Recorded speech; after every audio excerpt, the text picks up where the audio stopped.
ഒരുപാട് ആൾക്കാർ ലൈഫിൽ ഒരു കൊല്ലം കൊണ്ട് ചെയ്ത് തീർക്കുന്ന കാര്യങ്ങൾ വെറും 12 ആഴ്ചകൾ കൊണ്ട് ചെയ്ത് തീർക്കണോ? അതിന് ഹെൽപ്പ് ചെയ്യുന്ന ഒരു ബുക്കാണ് 12 വീക്ക് ആൻഡ് ഇയർ എന്ന് പറഞ്ഞ ബുക്ക്. 2 പേരാണ് അതിൻ്റെ authors, Brian P Moran and Michael Lennington. Highly recommended ആണ്. നല്ല പ്രൊഡക്റ്റീവായി വർക്ക് ചെയ്യാൻ പറ്റുന്ന കുറേ ഇൻസൈറ്റ്സുകൾ ആ ബുക്കിൽ നിന്ന് കിട്ടുന്നുണ്ട്. നമുക്ക് അതിൻ്റെ സമ്മറി ഒന്ന് നോക്കാം.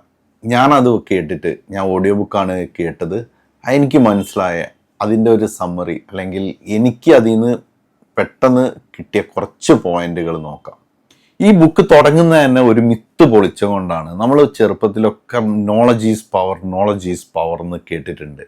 ഈ ബുക്കിൽ പറയുന്നത് നോളജ് അല്ല പവർ, അറിയുന്ന നോളജ് കാര്യങ്ങൾ ചെയ്തു തീർക്കുന്ന സമയത്താണ് അത് പവറായി മാറുന്നത് എന്നുള്ളതാണ് പറയുന്നത്.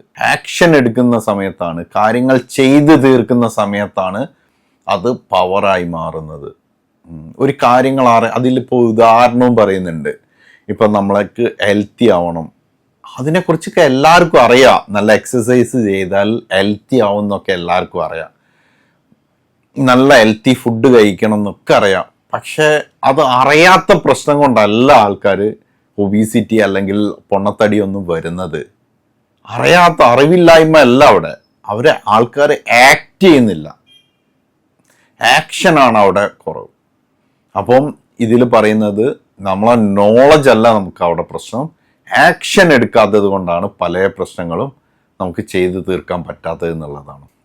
കാര്യങ്ങൾ ചെയ്തു തീർക്കുന്നതിനെ കുറിച്ചാണ് ഈ ബുക്കിലോട്ട് നീളം പറയുന്നത്. അപ്പം കാര്യങ്ങൾ ചെയ്തു തീർക്കാൻ സഹായിക്കുന്ന കുറേ കാര്യങ്ങൾ ഇതിൽ പറഞ്ഞു തരുന്നുണ്ട്. ഉദാഹരണം പറയാന്ന് വെച്ചാൽ, ഇയർലി ടാർഗറ്റ് സെറ്റ് ചെയ്യും പല കമ്പനികളും പല വ്യക്തികളും. ഒരു ടാർഗറ്റ് ഇല്ലാത്തതിനെക്കാട്ടുമൊക്കെ എത്രയോ നല്ലതാണ് ഇയർലി ടാർഗറ്റ്. പക്ഷെ ഒരു ഇയർ എന്ന് പറയുന്നത് ഒരു ലോങ് പീരീഡാണ്. അതിൻ്റെ പ്രശ്നം എന്ന് പറഞ്ഞാൽ പിന്നെ എന്ന് പറഞ്ഞിട്ട് അത് മാറ്റി വെച്ച് ഇയർ എൻഡിലേക്ക് പോയി എല്ലാം കൂടെ ആ സമയത്ത് ഒന്നായിട്ട് ചെയ്ത് തീർക്കുന്ന ഒരു പ്രശ്നം അവിടെ വരുന്നുണ്ട്. കാരണം ഒരു ലോങ് പീരീഡാണ്. ഈ ബുക്കിൻ്റെ ഓതർ പറയുന്നത് ഈ ഒരു ഇയർ എന്ന് പറയുന്നത് 12 ആഴ്ച ആയിട്ട് കാണാം. അപ്പോൾ ഓരോ വീക്കും ഓരോ മാസമായിട്ടാണ് കാണുന്നത്. അപ്പോൾ ഒരു എമർജൻസി അല്ല ഒരു അർജൻസി എല്ലാ മാസവും ക്രിയേറ്റ് ആവും. എല്ലാ മാസവും ഡെഡ് ലൈൻ ആണ്. ഓരോ 12 വീക്കിലേക്കും 1-2 വിഷൻ സെറ്റ് ചെയ്യാം. എന്നിട്ട് ആ വിഷന് വേണ്ടിയിട്ട് ഓരോ വീക്കിലും എന്തൊക്കെ ചെയ്ത് പ്രവർത്തിക്കണം എന്നുള്ള ഓരോ ദിവസം 1-2 കാര്യങ്ങൾ ആ വിഷന് വേണ്ടിയിട്ടുള്ള ഇമ്പോർട്ടൻ്റ് ആയുള്ള കാര്യങ്ങൾ ഓരോ ദിവസങ്ങളും അതിനു വേണ്ടി പ്രവർത്തിക്കാം. എൻഡ് ഓഫ് ദ ഡേ ഈ ഒരു 12 വീക്ക് ആകുമ്പോഴേക്കും നല്ലൊരു റിസൾട്ട് അതിൽ നിന്ന് വരുന്നുണ്ടാവും. ഇപ്പോൾ ഒരു ഉദാഹരണം പറയാൻ വെച്ചാൽ, ഒരു പുതിയ ലാംഗ്വേജ് പഠിക്കണം. ആ ഒരു ലാംഗ്വേജ് പൂർണ്ണമായിട്ടും അവിടെ പഠിക്കാൻ പറ്റിയിട്ടില്ലെങ്കിലും അതിലേക്ക് അടുത്തിട്ടുണ്ടാവും. ആ അടുത്തൊരു 12 വീക്ക് കൊണ്ട് തന്നെ അത് ചിലപ്പോൾ നല്ല ഫ്ലുവൻ്റ് ആയിട്ടോ അല്ലെങ്കിൽ നല്ല രീതിയിൽ, ഇപ്പോൾ ലാംഗ്വേജിൻ്റെ ഒരു ഉദാഹരണം പറഞ്ഞാണ്. അതുപോലെ എന്തും, ഇപ്പോൾ ഒരു സമ്പത്തിൻ്റെ കാര്യത്തിലാണ്, ഇപ്പോൾ ഒരു ബിസിനസ്സിൻ്റെ കാര്യത്തിലായാലും എല്ലാ കാര്യത്തിലും, ഇനിയിപ്പം സ്പിരിച്വാലിറ്റി അല്ലെങ്കിൽ പേഴ്സണൽ ഏതൊരു മേഖലയിലാണോ നമുക്ക് ഒരു ഇമ്പ്രൂവ്മെൻ്റ് വരുത്തേണ്ടത് അല്ലെങ്കിൽ ആ ഒരു മാറ്റം കൊണ്ടുവരേണ്ടത്, ആ മേഖലയിൽ ഒരു വിഷൻ സെറ്റ് ചെയ്യുക.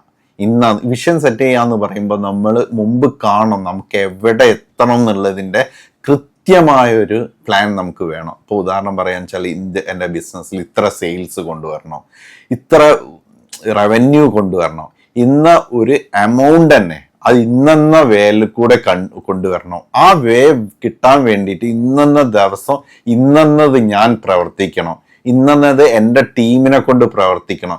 ഇതുപോലെ ഒരു കൃത്യമായ പ്ലാൻ ഉണ്ടാവണം. ആ പ്ലാൻ ഉണ്ടാക്കിക്കൊണ്ട് തന്നെ എക്സിക്യൂട്ട് ചെയ്യുക, അഥവാ പ്രവർത്തിച്ചിട്ട് നേടുക. പ്രവർത്തനമില്ലാതെ ഒന്നും നേടാൻ പറ്റൂല എന്നുള്ളതാണ് ഇതിൻ്റെ ഓതർ പറയുന്ന മറ്റൊരു കാര്യം. അങ്ങനെ ഒരു വിഷൻ സെറ്റ് ചെയ്ത് വർക്ക് ചെയ്യാൻ വേണ്ടിയിട്ട് ഇതിൻ്റെ ഓതർ കുറച്ച് ടിപ്സ് പറഞ്ഞു തരുന്നുണ്ട്. നമ്മളോട് തന്നെ കമ്മിറ്റ് ചെയ്യാം, ഇന്ന കാര്യങ്ങൾ ചെയ്യുന്നുള്ളത് ഒരു പ്രോമിസ് പോലെ നമ്മൾ ചെയ്യുക. എന്നിട്ട് ആ വാക്ക് നമ്മളോട് തന്നെ നമ്മൾ പാലിക്കുക. ഇപ്പം ഏർലി മോർണിംഗ് ഒരു 5 o'clock എണീക്കുന്ന വെച്ചാൽ ആ എണീക്കും എന്നുള്ളത് നമ്മളോട് തന്നെ പ്രോമിസ് ചെയ്തിട്ട് സ്റ്റാർട്ട് ചെയ്യുക. ഈ ബുദ്ധിമുട്ടുണ്ടാവും, ഫസ്റ്റ് നല്ല ബുദ്ധിമുട്ടുണ്ടാവും. നമുക്ക് ഇഷ്ടമുണ്ടെങ്കിലും ഇഷ്ടമില്ലെങ്കിലും നമ്മളത് നമ്മളോടുള്ള കമ്മിറ്റ്മെന്റ് പാലിക്കുക. നമ്മളെ മൂഡ് നോക്കിയിട്ട് അല്ലെങ്കിൽ നമ്മുടെ അന്നേരമുള്ള ഇഷ്ടം നോക്കിയിട്ട് ചെയ്യല്ല. നമുക്ക് ഇഷ്ടം ഉണ്ടെങ്കിലും ഇല്ലെങ്കിലും നമ്മളെ വിഷനിലേക്കുള്ള അല്ല ലക്ഷ്യത്തിലേക്കുള്ള പ്രവൃത്തി ചെയ്ത് തീർക്കുക. അതിനെക്കുറിച്ചാണ് ഈ ബുക്കിൽ മൊത്തമായിട്ട് പറയുന്നത്. ഇതിനൊരു വിഷൻ ബോർഡും കാര്യങ്ങളൊക്കെ ഇതിൻ്റെ ഓതർ ഫ്രീ ആയിട്ട് അവരുടെ വെബ്സൈറ്റിൽ കൊടുക്കുന്നുണ്ട്. ഞാൻ എന്തായാലും അതിൻ്റെ ലിങ്കും കാര്യങ്ങളും ഡിസ്ക്രിപ്ഷനിൽ ഇട്ടേക്കാം. ഈ ബുക്ക് ഹൈലി റെക്കമെൻഡഡ് ആണ്. Okay, thank you.